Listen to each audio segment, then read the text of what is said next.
Hi guys, I like Glitchtale. I do not like Glitchtale's ending, and specifically the final episode, Hope. This video will be split into 4 parts for the 4 main problems I have with it. Number 1, the final fight and how unemotional it is. Number 2, the theme and how it doesn't exist. Number 3, Hate's death and how it's done. Number 4, miscellaneous things. Some of these aren't specific to the finale and are general trends that permeate the show and culminate in the finale. So let's start with the first one. One of the things that Glitchtale is praised for the most is its emotional battles. The main reason that Gaster vs. Betty and Frisk vs. Betty are a lot of people's favorite fights in Glitchtale is because they have a lot of emotional weight. This is why I don't have a problem with the fact that Gaster ends up killing Betty instead of Kara. Betty has hurt Gaster significantly more than she's hurt Kara. If Kara ended up killing her, it would be mostly out of obligation, while Gaster has been enraged at her for the whole series. In my eyes, the emotional weight of this fight is more important than it not making sense in the confusing Glitchtale soul trait lore. Meanwhile, Kara and Azrael versus Hate feels unpassionate. Hate has possessed both of them in the past, but neither of them ever mention it. It feels like the story somehow forgot about it. Kara and Azrael defeating Hate doesn't represent anything in their characters. Their main character development happens in Animosity, where Azrael overcomes his personal hate, and Kara is able to take in Hate and make it their own. After that, they don't progress as characters at all. Now, I could see this working if the final battle wasn't supposed to have any character development, but was instead supposed to be a testament to how much Kara and Azrael have already grown. However, in its current state, I don't think either of them have grown enough to justify that. This connects to my second point. So, considering the final boss of Glitchtale Season 2 is a giant spooky monster which is a manifestation of the concept of hate, you'd expect hate, like as a concept, to be a big part of the themes of Glitchtale. And it is to an extent. Gaster and Jessica's character arcs are about learning not to hate each other. Kara definitely has the potential to have a compelling character arc about overcoming hate, but they aren't given enough time to really reach their full potential. Kara never actually talks about the fact that they used to have a lot of hate in them, both because they had been possessed by hate in the past, and also because they used to hate humanity. Kara's main flaw in Season 1, and seemingly in Glitchtale's interpretation of Undertale, is that they're partially a hateful person. They're the type of person who lashes out when they feel they've been wronged, rather than trying to resolve the situation with understanding. This hatefulness inside of Kara wasn't fabricated by being possessed by Hate the monster, it's just amplified and made more murdery. When Azrael's possessed by hate and animosity, he points out all of the bad things Kara did because of their hate. Kara apologizes for this, but they never actually talk about what made them hate humanity, or what led them to do all those bad things. Kara has a sort of implied character arc, and taking in Azrael's hate and turning it into animosity could have been a good resolution for them. It would represent them coming to terms with all of their negative emotions, and using those emotions to fight evil and finally kill off hate once and for all. But the origin of their hate is never directly addressed. This isn't helped by the fact that we've had barely any time to get invested in Kara as a character, as they only started being the main character a few episodes ago. It's a resolution to a character arc that was never set up properly to begin with. This connects to another aspect of Glitchtale's themes, and if I want to discuss it, I need to take a brief detour to talk about Frisk. To me, Frisk was one of the most compelling characters in early Season 2. The main reason for that is their character arc was directly intertwined with the themes of the series at that point. In early Glitchtale, it seems like the main theme of the series will have to do with moving forward in an uncertain future and dealing with the consequences of your past actions. It seems like it'll build on the themes of Undertale by looking at how Frisk's mental state and treatment of others was affected by their reset abilities, and how they're affected now that these abilities are gone. This thematic core is also explored with Sans, Azrael, and to an extent even Asgore and Toriel. Frisk's character arc was what really hooked me on early Glitchtale, and in the first half of Season 2, all of these themes really seem like they're building up, and I couldn't wait to see how they're resolved. But then Frisk erases themselves from existence and all their themes go with them.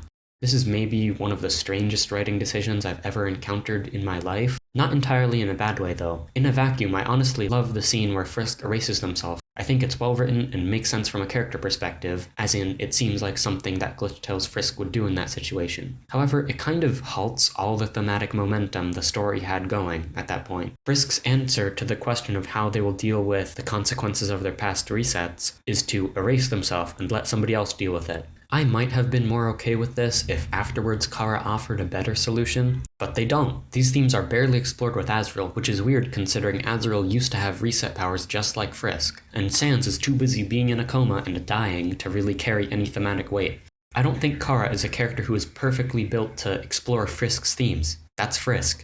There are still ways that those themes could be explored with Kara. Kara had an extremely eventful life before they died, so we could see how Kara feels about being resurrected and living with the consequences of their actions from when they were in the underground. Earlier in Season 2, it felt like Glitchtale had something to say, but as the series went on, world building became more important, new plot points were added, and human OCs started taking up screen time. It feels like it lost focus of what originally made me care, and when it eventually does go back to the basics of Kara and Azriel fighting hate, the story's already lost the plot and can't get it back. Okay, so now on to Hate's death. I think what they were attempting to convey with Hate's death is that all hate originates from sadness and tragedy, and that it's the same for Hate the monster. I think this is an interesting theme to convey. However, it is not developed throughout the story nearly well enough. It's covered a bit with Gaster and Jessica's character arcs, but it's not really covered with Kara and Azriel, the characters who are actually fighting hate at this point. When Kara gives Azriel the big speech that sucks the hate out of him in Animosity, yes, it's emotional and has amazing music, but it doesn't thematically say anything about hate as a concept. I think that if the theme of all hate originating from sadness was built up a lot more strongly throughout the story, it could be a good emotional moment when you see that even the physical manifestation of hate has a human element to it and was spawned from sadness and tragedy. But in its current form, the only emotion Hate's death creates is confusion. What? A while ago, I saw some comments on Hope saying that the reason hate dies the way it does is because hate is the last remaining remnant of Frisk. And this is the tiny part of Frisk still alive inside of Hate's way of apologizing to Kara and Azriel. I absolutely love this. It isn't actually what happened though. As it is revealed in the Hate Origins animatic, that's actually the last remaining remnant of Iral, the actual creator of hate, someone who has not shown up once before. And I like the Hate Origins animatic. It introduces us to some very interesting world building, and it makes me hopeful for Season 3. But it makes the ending of Season 2 a bit unsatisfying if you need to watch a backstory video to understand how the final boss of the series dies. It makes it feel like the only reason for Hate dying the way it did was to make you want to watch the prequels. It feels like telling a good story wasn't the priority with this episode.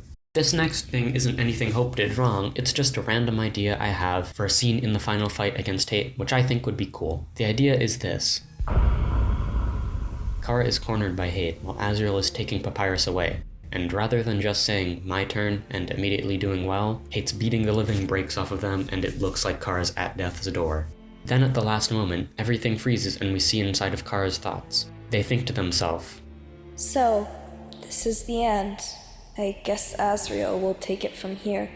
He's strong. I believe he can beat this thing. But somehow it feels like if I died, I wouldn't just be letting him down. I would be letting someone else down too. Like there's someone who trusted me not to die." In this situation, they wouldn't remember Frisk by name, but they'd subconsciously still feel the emotional impact of their promise to Frisk. As those emotions flood their mind, they slowly start to think of all the other people in their life who want them to live. Their parents, for example.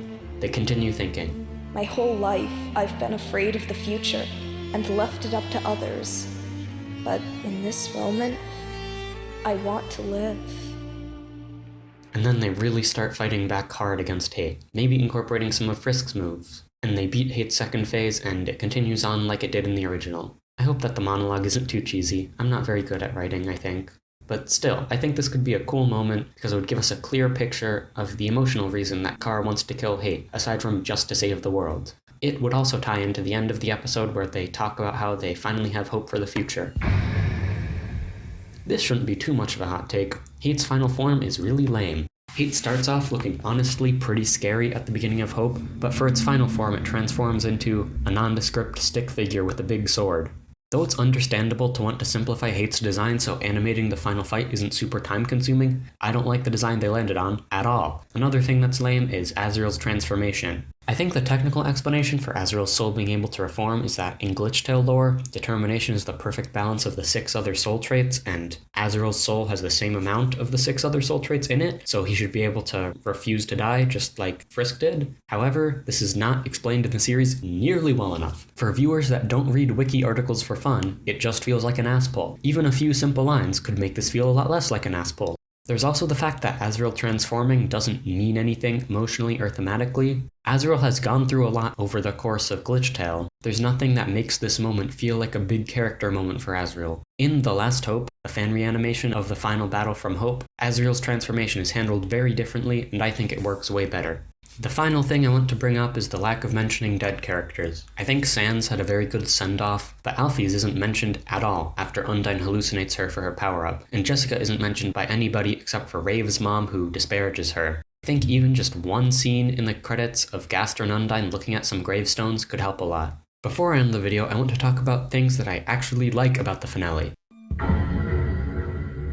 I really like the final conversation between Papyrus and Gaster. They have the most consistent character arcs in Glitchtale, and their conversation is a good resolution. The animation throughout the entire final episode is pretty amazing. The fight choreography as well is really good. And the music and sound effects really elevate the emotions and vibes of all scenes. For the most part, Hope is not boring to watch. I also appreciate in general how many risks Glitchtale is willing to take. Killing your most popular character twice and replacing the main character halfway through the series are things that most authors wouldn't want to try because of how many ways they could go wrong. I think in some cases Glitchtale succeeds with these risks. For example, Sans' death and resurrection and death again I think was handled very well. Frisk getting replaced, not so much though. So, I think that is everything I have to say. Originally this video was going to be a super long review of the entirety of Glitchtale, but I decided to make it more focused in the end. I have a lot to say about Glitchtale in general, so I might end up making the long review eventually. I also have an idea for another video about Undertale AUs, and maybe a video about Club Penguin, so stay tuned for those if you care. Bye bye!